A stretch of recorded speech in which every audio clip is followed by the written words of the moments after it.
ఆ ఫోటోను చూస్తూ ఆశ్చర్యంతో ఉండిపోయిన రక్షిత జానకమ్మ పిలుపుతో బయటకొచ్చింది.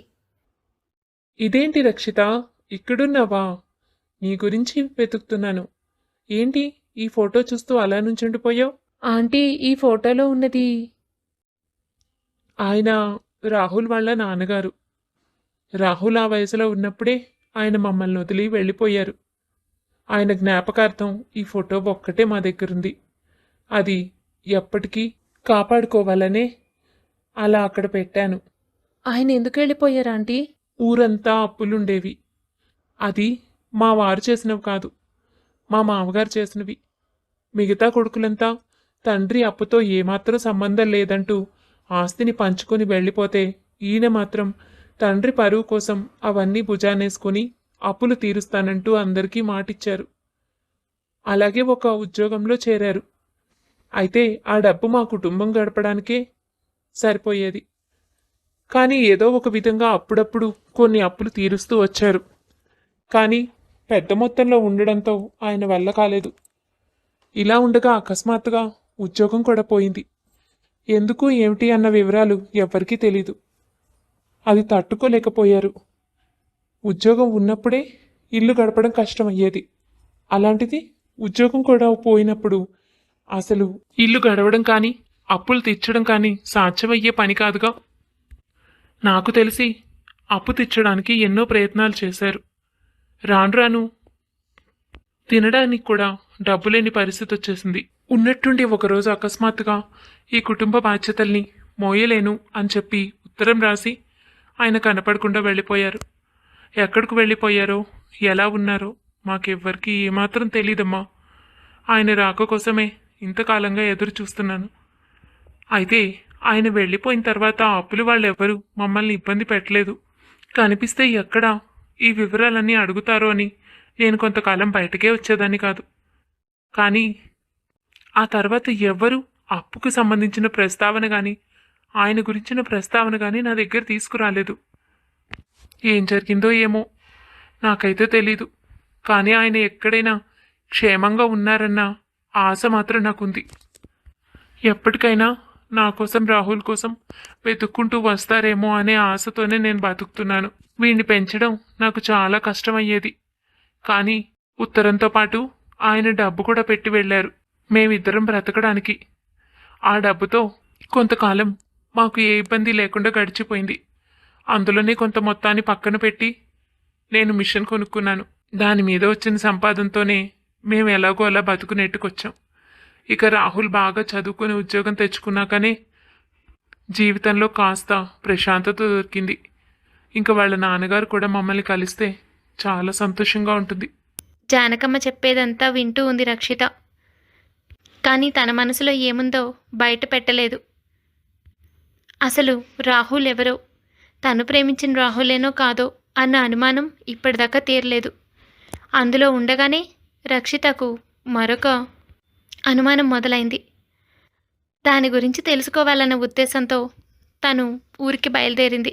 జానకమ్మతో చెప్పి బయటికి బయలుదేరుతూ ఉండగా అక్కడ ఆనంది కనిపించింది. అది కూడా జానకమ్మ ఇంట్లోకి వెళుతూ. రక్షితకు ఏమీ అర్థం కాలేదు. అయితే రాహుల్ తను ప్రేమించిన వాడే అన్న అనుమానం మరింత బలపడింది ఆనందిని అక్కడ చూడగానే. చూస్తే పెళ్ళైపోయినట్టుంది. అయితే అనుకున్నట్టే జరిగిందన్నమాట అని మనసులో అనుకుంటూ ముందు తను చేయాలనుకున్న పని కోసం బయలుదేరి వెళ్ళింది రక్షిత. ఆనంది లోపలికి వస్తూనే, ఆంటీ, ఏంటి మీరు ఇలా చేశారు? రాహుల్తో నేను మరీ చెప్పాను కదా ఖచ్చితంగా నా పెళ్ళికి రావాలని. కానీ మీ ఇద్దరూ కలిసి నా పెళ్ళికి రాకుండా ఉంటారని నేను అనుకోలేదు. అదేం లేదమ్మా, నాకు ఆ రోజు ఆరోగ్యం బాగోలేదు, అందుకే రాలేకపోయాం. నిజానికి ఎలాగైనా నీ పెళ్ళికి రావాలని అనుకున్నాడు రాహుల్ కూడా. కానీ నా కోసమే వాడు కూడా ఉండిపోవాల్సి వచ్చింది, నన్ను ఒక్కదాన్ని వదిలి రాలేక. ఆంటీ, మీ ఇద్దరూ నేను చేసిన పనిని ఇంకా మనసులోనే పెట్టుకున్నారు కదూ, అందుకేగా నాతో దూరంగా ఉండాలనుకుంటున్నారు. నేను చేసిన తప్పే ఆంటీ. ఇప్పుడు నేను ఈ మాట చెప్పినంత మాత్రాన మీకు కోల్పోయిన సంతోషం దొరుకుతుందని నేను చెప్పడం లేదు. రాహుల్ అయితే నా మీద ఎంతో కోపంగా ఉండి ఉంటాడు. పైకి చెప్పకపోయినా తను నా వల్ల చాలా కోల్పోయాడు. ఆ విషయం నాకు తెలుసు. కానీ ఆ రోజు నేను అలా చేయకుండా ఉండాల్సింది అని ప్రతి నిమిషం తలుచుకుంటూనే ఉంటాను ఆంటీ. ఏదో పొరపాటుగా ఏదో మూర్ఖత్వంతో చేశాను. అందుకే మీరు నా పెళ్ళికి రాకపోయినా నేనైనా వచ్చి మిమ్మల్ని కలవాలనిపించింది. అందుకనే వచ్చాను. చాచా, అదేం లేదు రక్షిత. నీ మీద మాకు నిజంగా ఏ కోపం లేదు. నేను విధిని నమ్ముతాను. నువ్వు ఆ రోజు అలా ప్రవర్తించావంటే అలా జరగాలని రాసిపెట్టుంది కాబట్టి.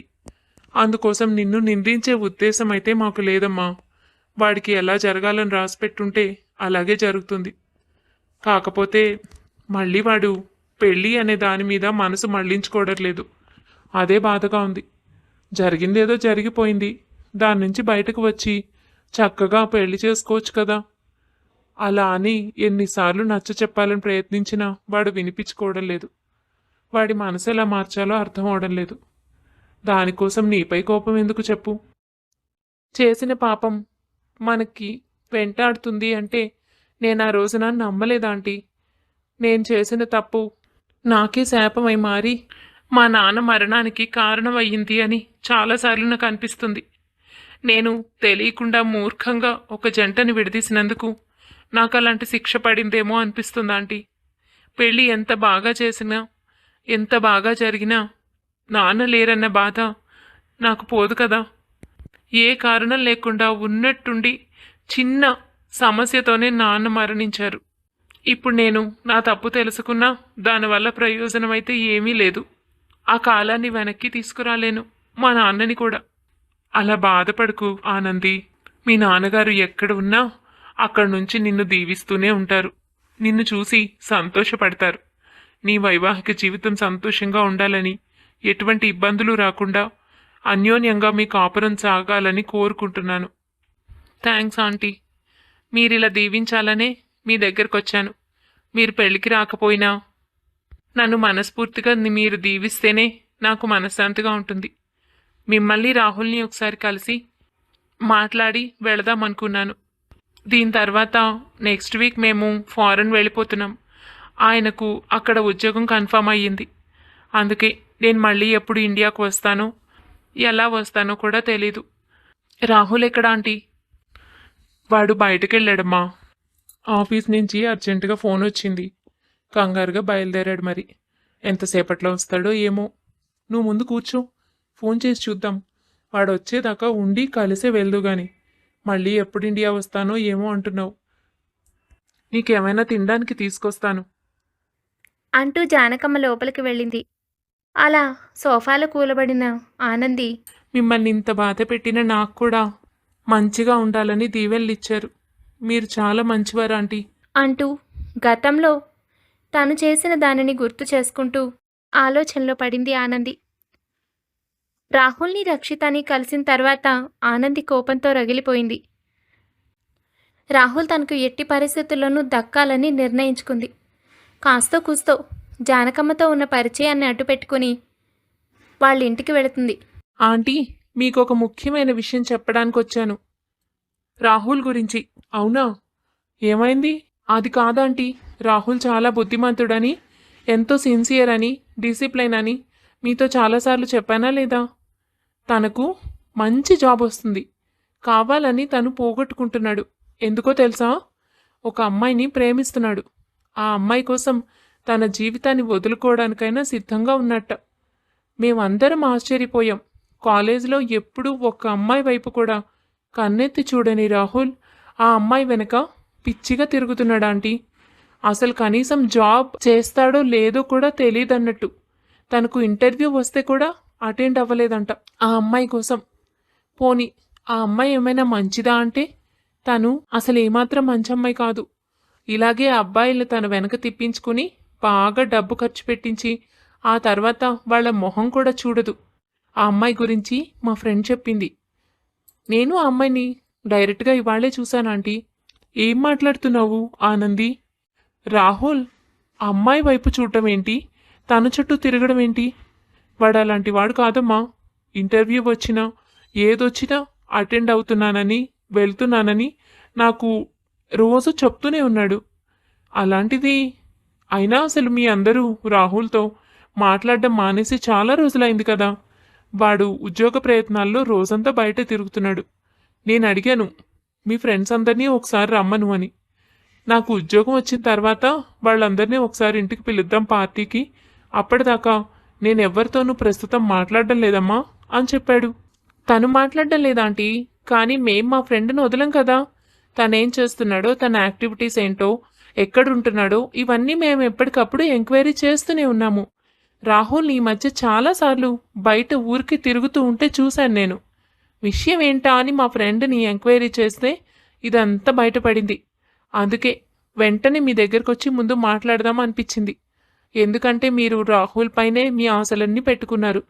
తనేదో ఉద్యోగం తెచ్చుకుని ఇంటిని ఉద్ధరిస్తాడని, మిమ్మల్ని బాగా చూసుకుంటాడని అనుకుంటున్నారు కదా. కానీ రాహుల్ ఆ అమ్మాయి మాయలో పడ్డాడు. ఆ అమ్మాయి ఏమో పెద్ద మోసగత్తె. మరి ఆ అమ్మాయి బారి నుంచి రాహుల్ని మీరే కాపాడాలాంటి. అలాగా, ఉండు, రాహుల్ రాగానే ఈ విషయం నేను అడుగుతాను. మీరు అడగండి, కానీ నేను చెప్పానని మాత్రం చెప్పకండి. అలా చెప్తే రాహుల్ నాతో ఫ్రెండ్షిప్ మానేస్తాడు. అసలు నా ఊసే ఎత్తకండి. మీకు ఏదో ఒక విధంగా విషయం తెలిసింది అన్నట్టు అడగండి, సరేనా? అయితే అందులోనే నేను మీకు ఒక విషయం చెప్పనా ఆంటీ? మీరేం అనుకోకూడదు. ఏంటి ఆనంది? నా మీద మీ అభిప్రాయం ఏంటి? నీకే మంచి పిల్లవి, చక్కగా ఉంటావు, బాగా మాట్లాడతావు, చదువుకున్నావు. అయితే మరి ఇలాంటి పిల్ల మీ ఇంటి కోడలైతే మీకు ఇష్టమేనా ఆంటీ? ఇంతకంటే ఎలా నా ఉద్దేశం చెప్పాలో నాకు అర్థం కాలేదు. నేను రాహుల్ని ఇష్టపడుతున్నాను ఆంటీ. అది ఎప్పుడో కాలేజీలో ఉన్నప్పటి నుంచి. అప్పట్లో ఫ్రెండ్లీగా ఉండడమే తప్ప ఇలా రాహుల్తో చెప్పాలంటే నాకు భయం వేసేది. రాహుల్ కూడా ఎవరి వైపు చూడడు, ప్రేమ దోమ అంటే ఊరుకోడు. అందుకని ఈ విషయం తనతో ఎలా చెప్పాలో నాకు అర్థం కాలేదు. ఇప్పుడు మరొక అమ్మాయి చుట్టూ తిరుగుతుంటే నాకు చాలా బాధగా ఉంది. పైగా ఆ అమ్మాయి కూడా మంచిది కాదు. నేను తనని సిన్సియర్గా ప్రేమిస్తున్నాను. అందుకే మీతో అయినా ఈ విషయం చెప్పి మా ఇద్దరు పెళ్లి జరిపిస్తారేమో అని అడుగుదామనుకున్నాను. మా ఇంట్లో వాళ్ళ గురించి మీరు ఆలోచించొద్దు, నేను ఒప్పిస్తాను. మీరు ఎలాగైనా ఆ అమ్మాయి మాయ నుంచి రాహుల్ని బయటపడేసి నాతో పెళ్లి చేయాలి. చేస్తారు కదూ? భలే అన్నావు ఆనంది. నువ్వు మా వాడిని ఇష్టపడుతున్నావా? ఈ విషయం నాతో చెప్పి మంచి పని చేసావు. నేను చూసుకుంటానుగా. జరిగిందంతా చెప్పావు కదా. నేనే ఏదో ఒక విధంగా మీ ఇద్దరికి పెళ్లి జరిగేలా చూస్తాను. ఇంత మంచి పిల్ల, బంగారం లాంటి అమ్మాయి మా వాడికి భార్య అవుతుందంటే నాకు అంతకంటే ఏం కావాలి చెప్పు? ఉద్యోగంలో సెటిల్ అవ్వడం, మీ ఇద్దరికి పెళ్లి చేయడం, నా బాధ్యతలన్నీ తీరిపోయినట్టే. ఇంకా వాడి కోసం పిల్లని ఎక్కడ వెతకాలా అనుకుంటున్నాను. అయితే తయారుగానే ఉందన్నమాట. మొత్తం మీద ఆనంది తను అనుకున్నది ఒక పథకం ప్రకారం అమలు చేసేసింది. ఇక ఆనంది మాటల్ని పూర్తిగా నమ్మిన జానకమ్మ రాహుల్ ఇంటికి రాగానే విషయాలన్నీ అడిగేసింది. ఎవరి నుంచి తనకు తెలిసిందో అర్థం కాకపోయినా రాహుల్ తల్లికి ఏం సమాధానం చెప్పాలో తెలియక తడబడ్డాడు. తన తడబాటులోనే విషయాన్ని అర్థం చేసుకున్న జానకమ్మ, అర్థం అవుతోంది. నువ్వు కూడా ఇలాంటి పని చేస్తావని నేను ఊహించలేదు రాహుల్. నువ్వు చాలా బుద్ధిమంతుడు అనుకున్నాను. నీ కెరీర్ పైనే దృష్టి పెట్టావని అనుకున్నాను. గుడ్డిగా నమ్మాను. ఇలా అమ్మాయిల వెంట తిరుగుతావని అనుకోలేదురా. అమ్మా, అలా మాట్లాడొద్దు. ఆ అమ్మాయి చాలా మంచిది. తనకు ఉద్యోగానికి సంబంధమే లేదు. ఎప్పుడో ఖాళీ దొరికినప్పుడు ఒకసారి కలిసి మాట్లాడటం తప్ప ఆమె నా జీవితాన్ని ఏమాత్రం డిస్టర్బ్ చేయట్లేదు. తన వల్ల మనకు ఏ నష్టమూ లేదు. తనే జీవితంలో ఎన్నో కష్టాలు పడింది. మంచి అమ్మాయమ్మా, చాలా అమాయకురాలు. తను నిన్ను బాగా చూసుకుంటుంది. తన కష్టం కూడా తీరి తనకి కూడా ఒక మంచి ఫ్యామిలీ దొరుకుతుందని నేను భరోసా ఇచ్చాను. ఆమెను చూస్తే నువ్వు కూడా ఇదే మాట అంటావు. అదంతా తర్వాత సంగతి. అలా నువ్వెలా అనుకుంటావు రాహుల్? నన్ను అడగాలని, నా అనుమతి కావాలని నువ్వు అనుకోలేదా? నేను ఇప్పటికే నీకోసం ఒక అమ్మాయిని చూసి ఉంచాను. నాకు ఆ అమ్మాయి చాలా నచ్చింది. తను కూడా నీకు తెలిసిన అమ్మాయే. ఎప్పటినుంచో అటువంటి కోడలు మన ఇంటికి వస్తే బాగుంటుందని నేను అనుకుంటూనే ఉన్నాను. నువ్వు ఉద్యోగం వెతుక్కునే ప్రయత్నాల్లో ఉన్నావు. నీకు ఉద్యోగం రాగానే ఆ సంగతి చెప్పి పెళ్లి చేద్దాం అనుకున్నాను. కానీ ఇంతలోనే నువ్వు ఇలాంటి మాట చెప్తున్నావు? అయినా ఉద్యోగాల కోసం తిరుగుతున్నా అన్నావు. ఇలా ఒక అమ్మాయి కోసం తిరుగుతావని నేను ఎప్పుడూ అనుకోలేదు. ఇకనైనా ఆ అమ్మాయిని వదిలేసి, ఇది నా తుది నిర్ణయం. అది గుర్తుపెట్టుకో. నీకు ఉద్యోగం రాగానే ఆ అమ్మాయి ఎవరో చెప్తాను. నా ఇష్టాన్ని కాదని నువ్వు మరొక అమ్మాయిని పెళ్లి చేసుకోవాలి అని నిర్ణయించుకుంటే మాత్రం అది నీ ఇష్టం. నీకు నాపై ఎంత గౌరవం ఉందో, ఎంత అభిమానం ఉందో అక్కడే తెలిసిపోతుంది.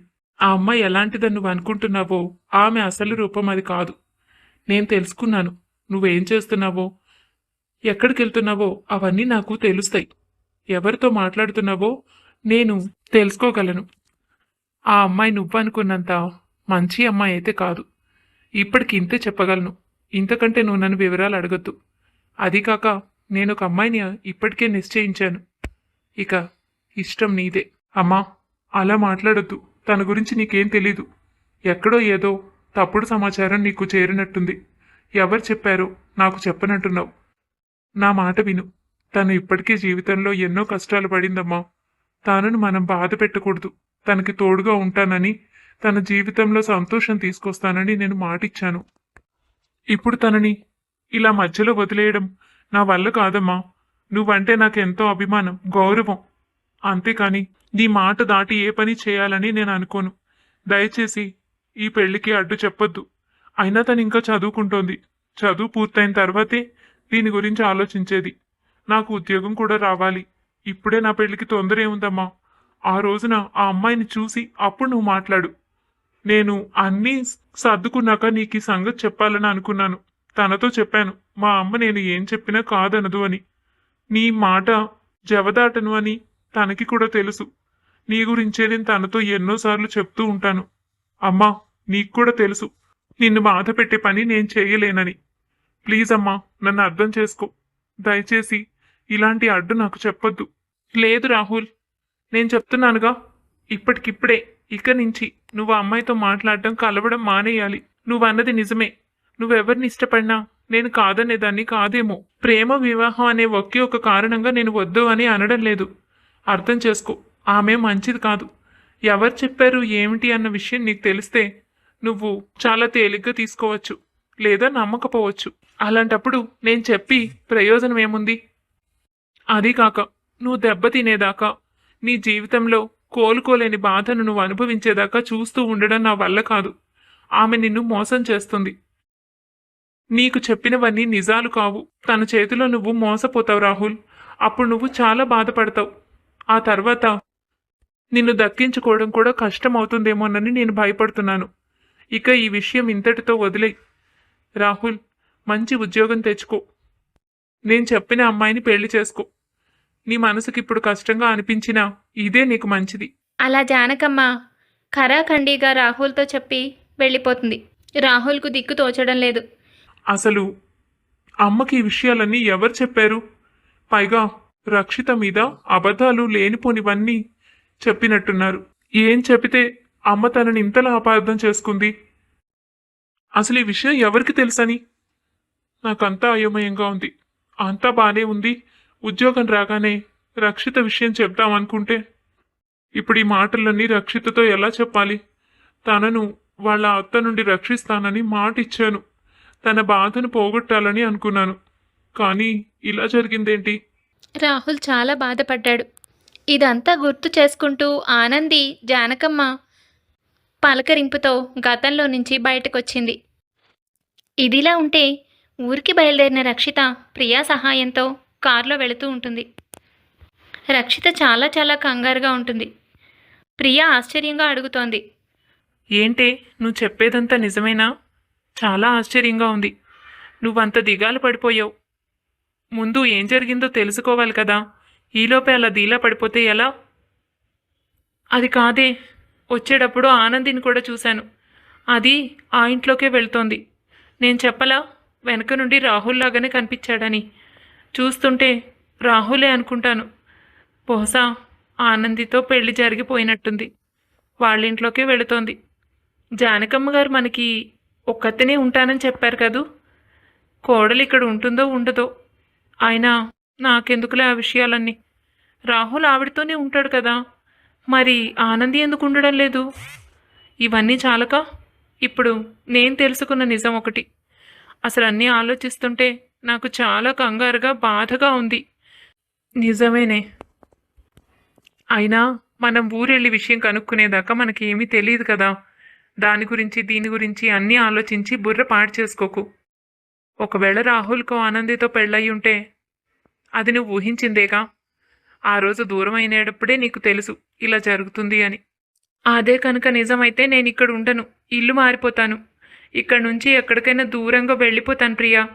నా వల్ల కాదు వాళ్ళిద్దరినీ చూస్తూ ఆ ఇంట్లోనే బతకడం. నా జీవితం ఎలాగూ పోయింది.